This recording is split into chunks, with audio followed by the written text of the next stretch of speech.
Hello everyone, my name is David Gay and you're watching the 30th episode of David Needs a Job. Now, the job numbers are out for the month of September, which refers back to the previous month of August. And it's official, the unemployment rate of Canada has dropped to 7.1%.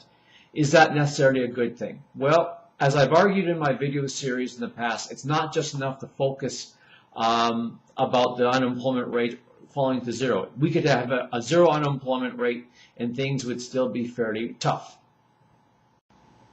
While it is true that the unemployment rate has fallen to 7.1% here in Canada, the devil, as it says in this newspaper article, is in the details.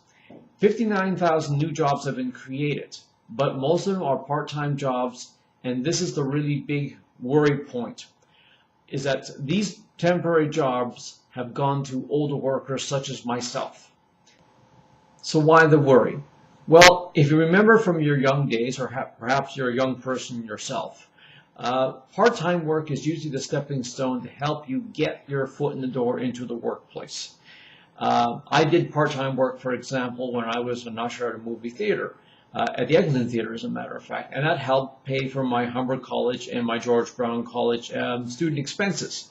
And as I said, it gave me a bit of work history that I could use when I started looking for full-time work after I graduated from college. Now we're in the situation where people of my age group, the 40-year-olds, the 50-year-olds, are fighting over these 59,000 temporary part-time jobs with the younger generation, the 15-year-olds, the 20-year-olds, the 25-year-olds. And those young people really need these jobs.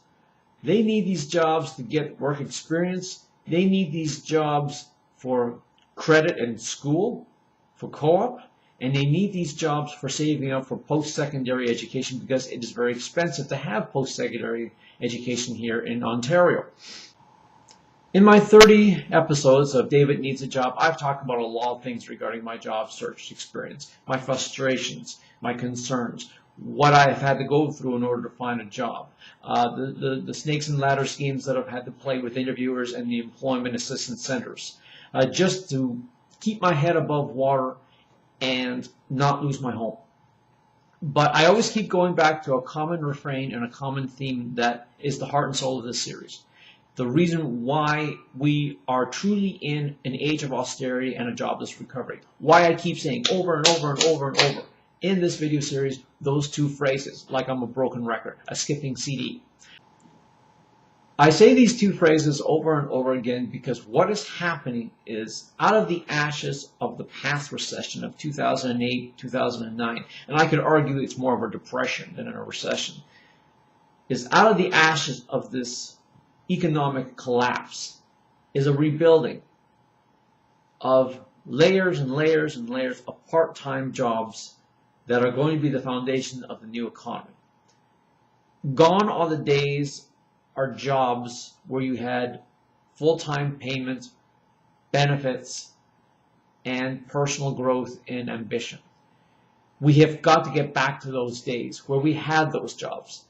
Creating an economy solely out of contract and part-time and temporary work is not going to do anybody any good.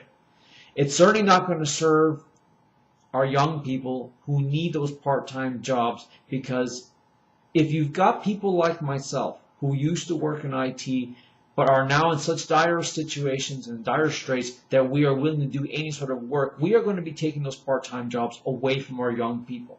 And that is further going to hurt our economy because these young people are not going to be the captains of the industry in the future. They are going to be competing against guys like me for the same old jobs that they will be doing pretty much for the rest of their lives unless our leaders, both in government and in business, step up to the plate, sit down and say, okay, we have a situation here. What do we do to get our economy back on track? Well, like I said, I've mentioned this before in my video series. I've recommended tax credits to businesses. I've also recommended tax reductions for corporations and for personal income earners such as myself. We are being taxed to death. And what happens to corporations and individuals such as myself? who feel the effects of heavy taxation from the government, well, we hang on to our money. We refuse to spend. And we refuse to spend. The economy is not stimulated because nobody's buying goods and services. Companies feel this by not seeing their goods leave their inventory and are forced to lay off people who become not only unemployed people but really bad consumers, because unemployed people such as myself are even more likely to hoard our money and not spend, which causes a feedback effect on the economy. We have to do something about this. This is not an acceptable standard where our future is going to be consisting of part-time jobs for a scant few. There has to be some sort of leadership, both from the government and from the business, that says, okay, this is not an acceptable option anymore. That's my say for today. Thank you very much for watching this 30th episode of David Needs a Job. Just to let you know, gives you a heads up, I want you to watch this space on the week of September 25th. I do have some important news to share. Yes, it does have something to do with my job search, and it more pertains to a blog post I made at davidallengay.wordpress.com that was entitled From Then to Now in 50 Blog Posts. It does relate to a situation that has happened, and I need to address it, and I will let you know how I'm going to address this. I can't reveal too much right now. It's something that I really have to keep under my hat, like the Godot song goes, until all the groundwork has been laid and all the pieces are in place. So please do watch this space on the week of September 25th. You will have a better understanding of what's going on with me, and it is pretty big news. Once again, thank you for watching, and I wish you a good day. Bye for now.